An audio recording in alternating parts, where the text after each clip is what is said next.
Assalamualaikum warahmatullahi wabarakatuh. Tetap semangat dan jaga kesehatan ya. Pada pertemuan kali ini, kita akan membahas materi tentang alat pembayaran tunai, yaitu uang.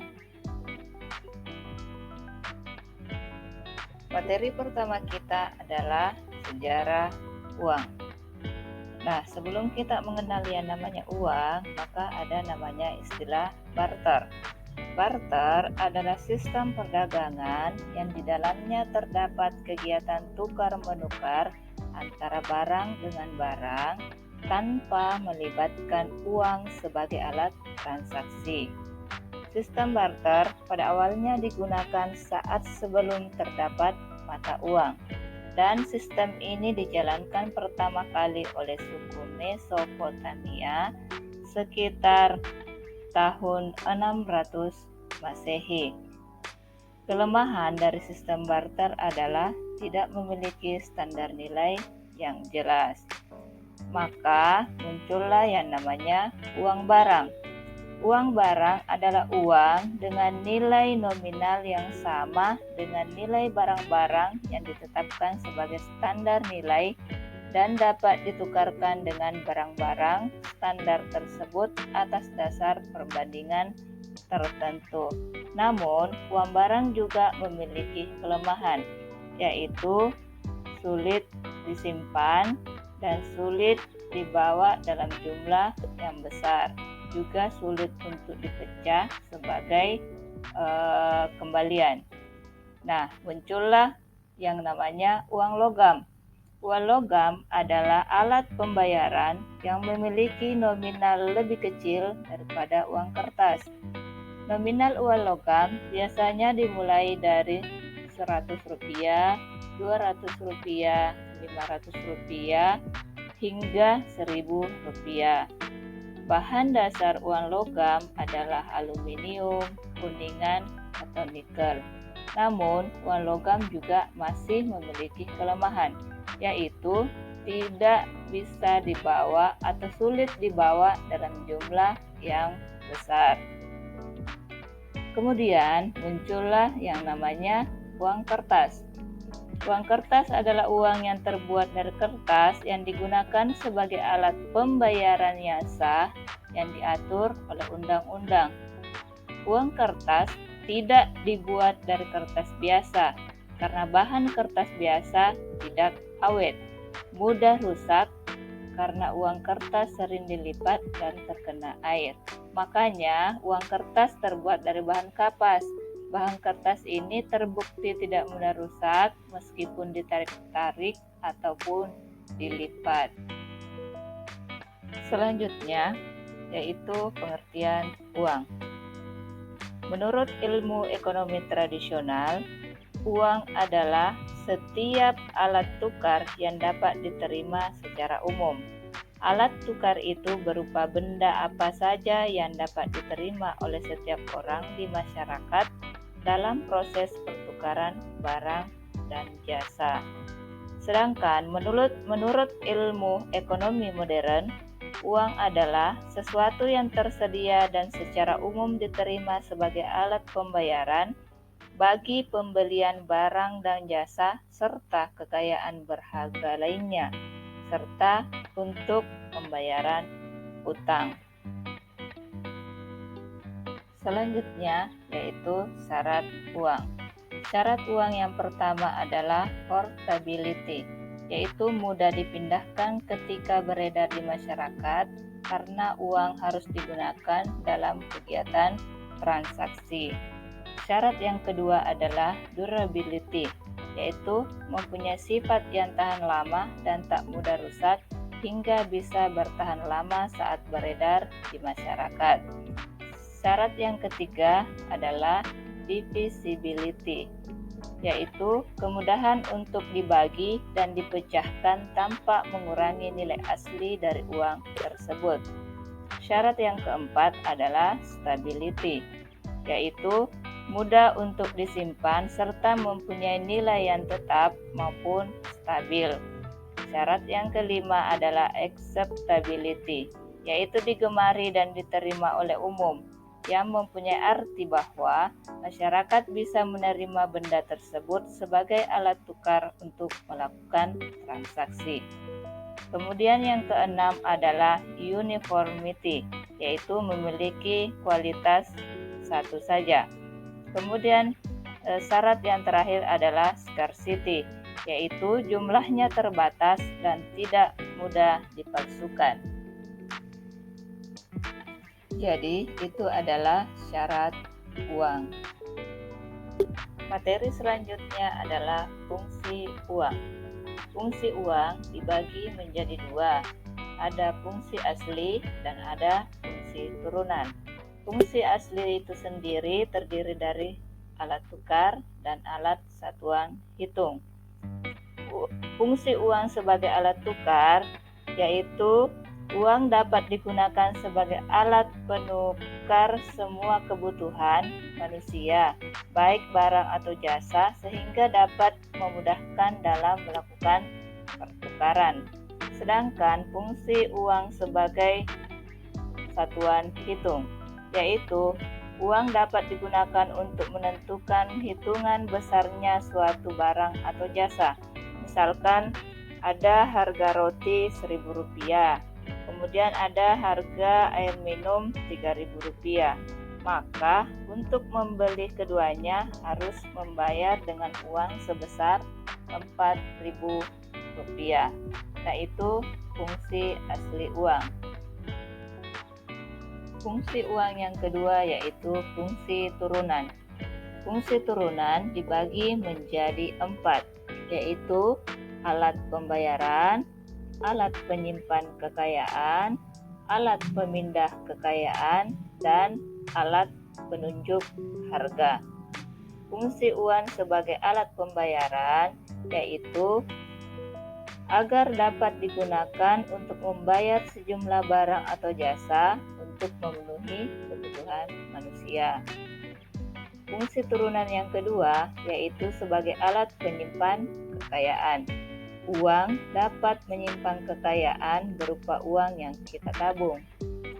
Kemudian, fungsi turunan yang ketiga yaitu uang sebagai alat pemindah kekayaan, yaitu dengan uang maka harta kita atau harta yang kita miliki di suatu daerah, misalkan ada di suatu tempat, bisa kita pindahkan ke tempat lain atau di daerah lain dengan mudah. Itu fungsi uang sebagai alat pemindah kekayaan.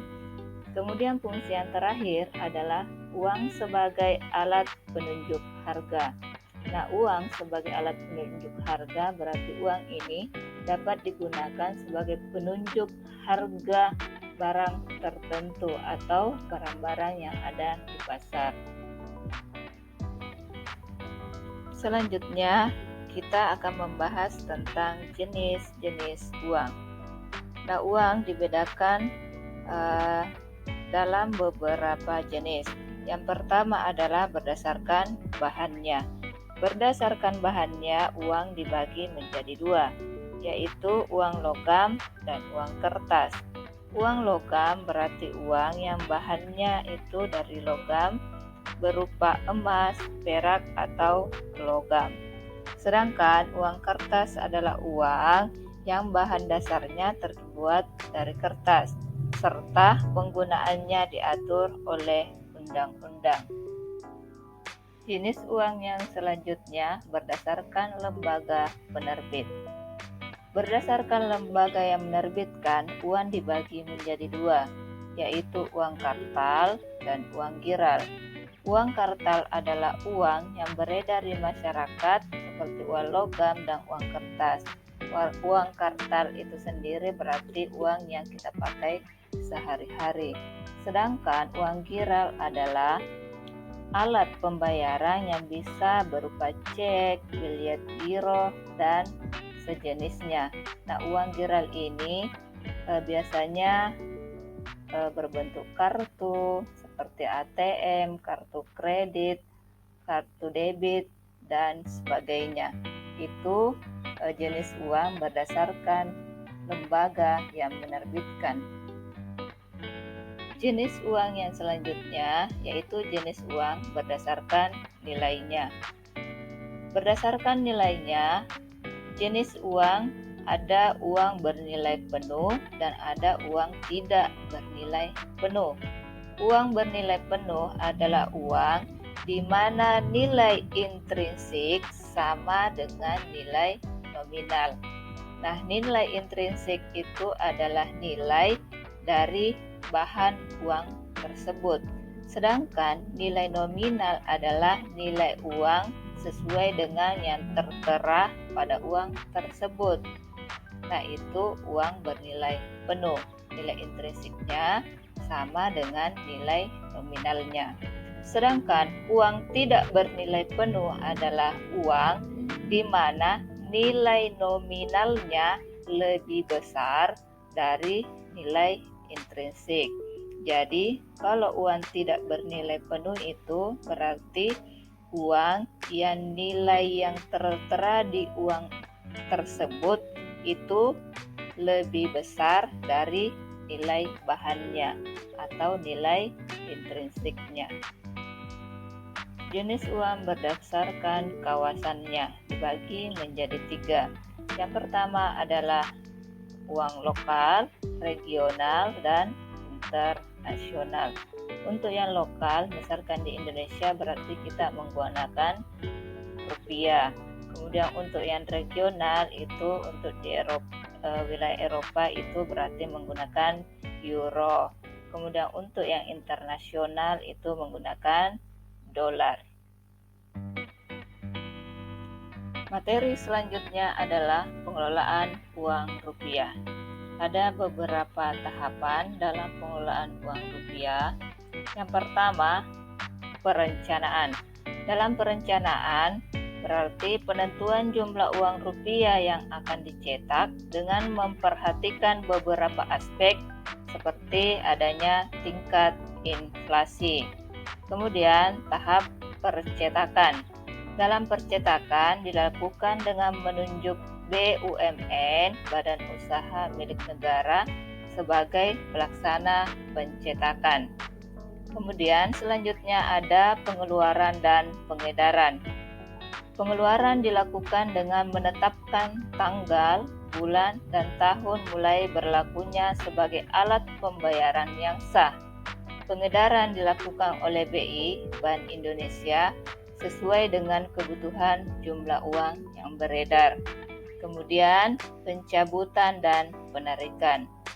Pencabutan dan penarikan uang dari peredaran dilakukan untuk menetapkan uang rupiah sebagai bukan alat pembayaran yang sah yang ditetapkan oleh BI. Kemudian yang terakhir adalah pemusnahan. Nah, pemusnahan dilakukan oleh BI jika uang rupiah tidak layak edar dan uang rupiah sudah tidak berlaku lagi. Untuk selanjutnya, kita membahas tentang unsur pengaman rupiah. Jadi, uang rupiah itu memiliki banyak unsur pengaman. Ada unsur pengaman yang terbuka dan ada unsur pengaman tidak terbuka. Nah, unsur pengaman yang terbuka adalah unsur pengaman yang dapat dilihat dengan mudah oleh masyarakat. Pendeteksian dapat dilihat dengan mata telanjang atau kasat mata. Perabahan tangan dan peralatan sederhana juga bisa kita pakai untuk melihat unsur pengaman rupiah tersebut seperti kaca pembesar dan lampu ultraviolet. Sedangkan untuk unsur pengaman yang tidak terbuka adalah unsur di mana pendeteksian pengaman tidak terbuka hanya dapat dilihat atau dilakukan dengan mesin yang memiliki sensor dengan tingkat dan kecepatan cukup tinggi untuk mengetahui unsur pengaman tersebut. Jadi, yang untuk pengaman tidak terbuka itu kita memerlukan alat-alat tertentu untuk bisa melihat unsur pengaman rupiahnya. Berbeda dengan unsur pengaman terbuka, yang bisa dilihat secara kasat mata atau secara langsung tanpa bantuan alat-alat tertentu.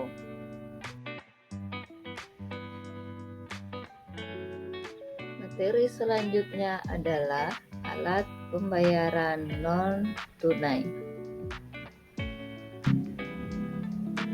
Alat pembayaran non-tunai. Apa itu alat pembayaran non-tunai? Alat pembayaran non-tunai adalah alat pembayaran yang dikeluarkan oleh bank umum, lembaga keuangan bukan bank, dan lembaga selain bank yang menerbitkan uang elektronik, sehingga pembayaran terhadap suatu barang dan jasa tidak menggunakan uang tunai yang beredar, tetapi menggunakan uang giral dan alat pembayaran menggunakan kartu. Nah, uang giral adalah alat pembayaran yang berbentuk surat-surat berharga atau surat-surat penting lainnya, seperti cek, giro, wesel, atau kartu kredit. Selanjutnya, kita akan membahas tentang jenis alat pembayaran non-tunai. Jenis alat pembayaran non-tunai terbagi atas 3. Yang pertama adalah berbasis kertas, yang kedua adalah berbasis kartu, dan yang ketiga adalah berbasis elektronik. Nah, kita akan membahas satu persatu tentang jenis alat pembayaran non-tunai tersebut. Yang pertama adalah berbasis kertas. Nah, contoh alat pembayaran non-tunai berbasis kertas, yang pertama adalah cek. Cek adalah surat yang dikeluarkan bank dan bisa digunakan oleh nasabah untuk melakukan perintah penarikan uang kepada bank tersebut. Jumlah uang yang bisa ditarik dari bank dengan menggunakan cek bergantung kepada jumlah nominal yang tertera dalam cek tersebut. Contoh yang kedua adalah biljet giro. Biljet giro adalah surat perintah dari nasabah kepada bank untuk memindah bukukan sebagian dana yang ada di rekeningnya kepada pihak yang menerima yang disebutkan namanya dalam biljet giro tersebut. Nah, perbedaan antara cek dengan biljet giro adalah jika menggunakan cek, maka setelah melakukan penarikan atau pencairan, maka akan berbentuk uang tunai. Sedangkan jika menggunakan biljet giro, maka tidak ada uang tunai, tetapi dana yang ditransfer atau dipindah bukukan itu berupa tabungan dalam saldo nasabah yang tertera dalam rekening tersebut.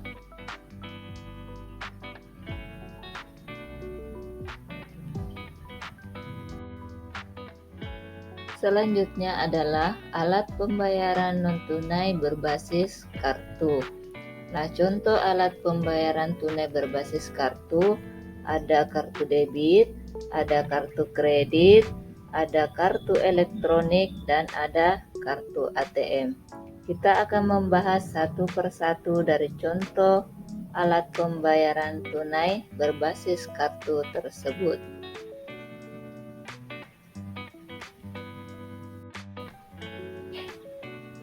Yang pertama adalah kartu kredit. Kartu kredit adalah salah satu alat pembayaran menggunakan kartu yang bersifat hutang. Jadi, apabila seseorang yang menggunakan kartu kredit untuk melakukan pembayaran atau transaksi, maka orang tersebut akan memiliki utang pada bank yang mengeluarkan kartu tersebut. Jadi, pada intinya ketika kita menggunakan kartu kredit, maka transaksi atau pembelanjaan yang kita lakukan itu dibayarkan terlebih dahulu oleh bank, kemudian kita akan mendapatkan tagihan dari bank tersebut. Yang kedua adalah kartu debit. Nah, kartu debit adalah salah satu alat pembayaran menggunakan kartu yang dapat digunakan untuk melakukan pembayaran atas kewajiban yang timbul dari adanya suatu transaksi ekonomi. Misalnya transaksi pembelanjaan. Nah, ketika kita melakukan pembelanjaan dengan menggunakan kartu debit, maka otomatis saldo atau tabungan yang ada pada rekening kita sebagai nasabah akan berkurang secara otomatis sesuai dengan jumlah pembelanjaan atau transaksi yang kita lakukan.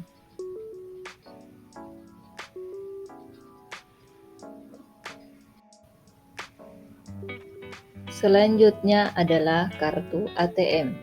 Kartu ATM adalah salah satu alat pembayaran menggunakan kartu yang digunakan untuk penarikan dana tunai ataupun pemindahan dana dengan mengurangi simpanan yang dimiliki oleh pemilik kartu pada bank yang mengeluarkan kartu tersebut.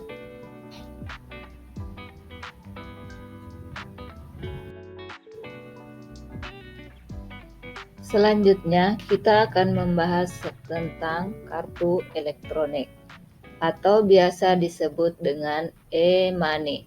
Kartu elektronik atau e-money adalah kartu yang berisi uang elektronik yang disimpan pada suatu media yang dapat digunakan untuk pembayaran atau pemindahan dana. Nah, kartu elektronik ini diisi dengan cara top up. Tetapi kartu elektronik atau e-wallet ini tidak bisa digunakan di semua transaksi, hanya pada transaksi tertentu.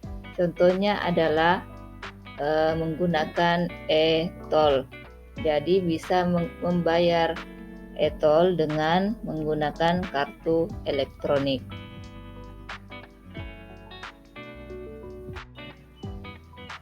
Selanjutnya adalah elektronik basic.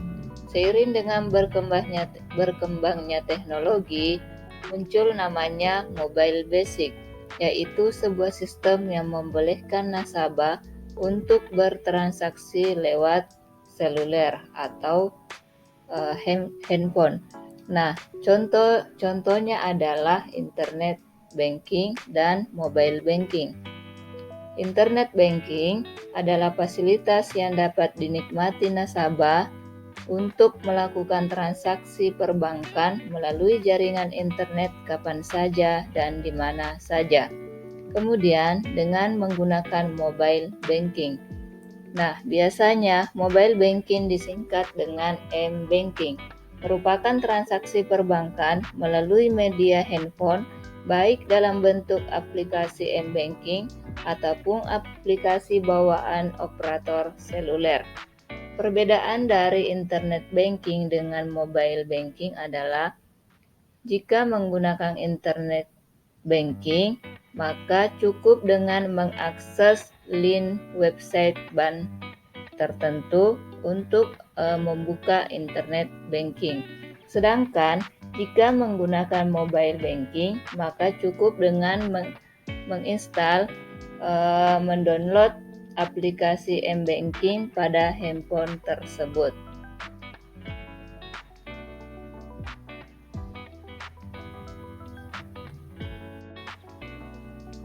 Selanjutnya kita akan membahas tentang e-wallet. E-wallet adalah dompet digital atau biasa disebut dengan e-wallet yang sedang tren masa kini. Dompet digital adalah layanan aplikasi yang diciptakan guna memberikan kemudahan pada penggunanya dalam melakukan berbagai transaksi pembayaran. Contoh dari e-wallet ada OVO, GoPay, Dana, Linaja, ShopeePay, dan masih banyak lainnya.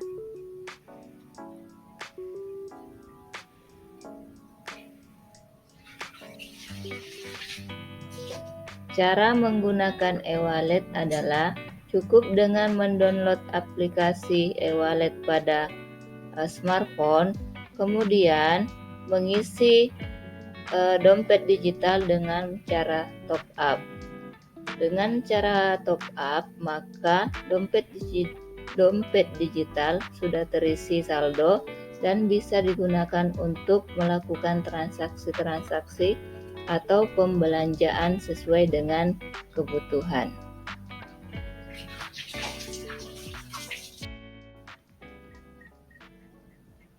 Kelebihan atau manfaat menggunakan alat pembayaran non-tunai. Yang pertama adalah lebih efisien. Dikatakan lebih efisien karena bisa digunakan lebih cepat dan lebih mudah. Yang kedua adalah keamanan lebih terjamin. Mungkin ketika kita menggunakan uang tunai, kita selalu merasa khawatir akan adanya uang palsu. Dengan adanya alat pembayaran non-tunai, maka kita bisa terhindar dari hal seperti itu.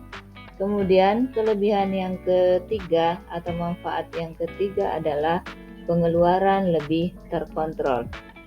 Karena setiap transaksi ada riwayat transaksinya, sehingga kita bisa mengontrol pengeluaran transaksi kita. Kelebihan yang keempat adalah bisa meminimalisir tindakan kejahatan. Mungkin dulu ketika kita bertransaksi dalam jumlah yang besar, kita harus membawa uang yang banyak, sehingga takut terjadinya pencurian, perampokan, dan sebagainya. Tapi dengan adanya e-wallet atau uang elektronik, kita bisa meminimalisir hal-hal tersebut. Kemudian, kelebihan atau manfaat yang terakhir adalah dengan menggunakan alat pembayaran non-tunai seperti e-wallet dan uang elektronik, kita bisa mendapatkan banyak diskon atau promo dan potongan harga dalam setiap transaksi atau pembelanjaan yang kita lakukan.